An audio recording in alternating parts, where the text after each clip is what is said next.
जय गुरु हे वासुदेव।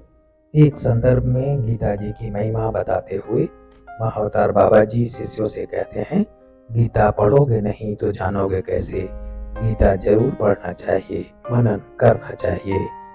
मदगत प्राणा एस्ट्रो योगा आध्यात्म ज्योतिष चैनल में आपका स्वागत है।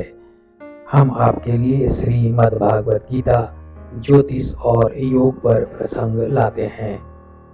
अभी तक आपने सब्सक्राइब नहीं किया तो सब्सक्राइब करें, लाइक करें और शेयर करें। आज का प्रकरण है कर्म फल। नमस्कार। आज हम चर्चा करेंगे एक प्रेरक कहानी की। दो भाइयों की कहानी है। हमारे मन में सदा यह प्रश्न रहता है, मेरे अच्छे कर्म और संयम के बावजूद जीवन कष्टों से भरा रहता है। कष्टों के कारण हम विचलित हो जाते हैं, ईश्वर से विश्वास टूट जाता है, हमें कोई रास्ता नहीं बचता।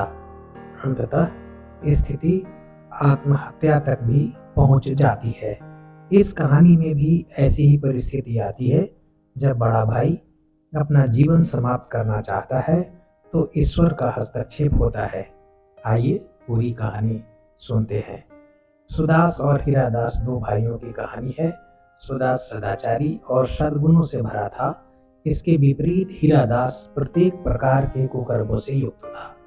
सुदास आर्थिक रूप से कमजोर, किसी तरह उनकी जीवन नैया बीत रही थी। हीरादास की जिंदगी तमाम कुकर्मों के बावजूद पूर्ण राजसी और सुख सुविधाओं से युक्त था। समय बीत रहा था। क्योंकि ये पुरानी बात है, परिवार संयुक्त हुआ करते थे। सुदास संध्याकाल घर वापिस आ रहा था। एक पुराने पत्थर से उसे जोर की ठेस लगी। इतनी तेज ठेस कि वो पत्थर उखड़ गया था। पैर की हड्डियां टूट गई थी, खून की धाराएं बह रही थी। असहनीय दर्द से सुदास का बुरा हाल था। कुछ काल बाद हरिदास जब वापस आ रहा था तो उसी पत्थर से वो भी टकराया। उखड़ा हुआ पत्थर अपने जगह से हट गया। पत्थर के नीचे कुछ चमकती हुई वस्तु दिखाई पड़ रही थी। खोद कर निकाला गया एक सोने का बड़ा घड़ा, जिसमें स्वर्ण मुद्राएं भरी थी। हीरादास स्वर्ण मुद्राएं पाकर खुश था। घर आकर उसने अपने बड़े भाई की दुर्घटना की बात सुनी। अपने भाई से मिलने जाता है। हाल चाल लेने के बाद भाई को स्वर्ण मुद्रा की बात बताता है। आज सुदास विचलित हो जाता है। जो उसके पास था उससे संतुष्ट था, लेकिन स्वर्ण मुद्रा वाली बात आज उसे ईश्वर से अविश्वास उत्पन्न कर रहा था। एक साधारण मानवीय के मन में जो प्रश्न हो सकते हैं, उसका मन बार बार सोचकर व्यथित हो रहा था। पत्थर से मैं भी टकराया, मेरा भाई भी, मुझे असहनीय पीड़ा हुई। अर्थ की आवश्यकता मुझे थी, टक्कर के बाद स्वर्ण मुद्रा उसे ही क्यों मिला? आदि आदि प्रश्नों से उसका धैर्य टूट रहा था। ईश्वर की उपलब्धता उसे संदिग्ध लगने लगी थी। नास्तिकता की ओर वो जा रहा था। आज उसने कुछ संकल्प किया।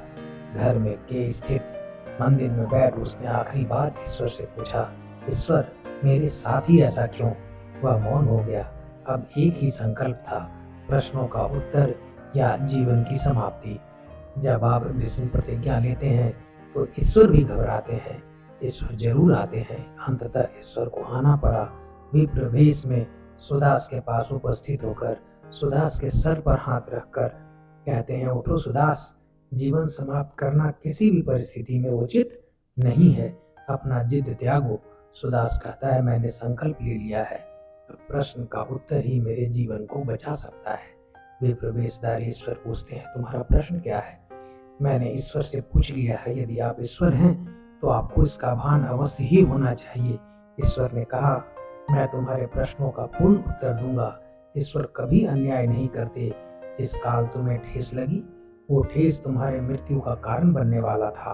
तुम्हारे वर्तमान कल कर्म इतने अच्छे थे कि यमदूत तुम्हारी सामना नहीं कर पाया। तुमने मृत्यु पर विजय प्राप्त की है। तुम्हारे वर्तमान कष्ट पिछले कर्मों का ही फल है। जहाँ तक हीरादास का प्रश्न है, उसके पिछले और संचित कर्म अति उत्तम थे। इस प्रकार वर्तमान में प्राप्त सुख उत्तम थे। अपने उत्तम अर्जित कर्मों के कारण ठेस के समय उसे चक्रवर्ती सम्राट होना था, लेकिन वर्तमान कर्म के कारण ये छोटा होकर घड़े और सोने के सिक्के में सिमट गया। कर्म के यही नियम है। विप्र वेशधारी ईश्वर ने कहा, उठो, तुमने अपने वर्तमान कर्म साधना के कारण मृत्यु पर विजय पाई है।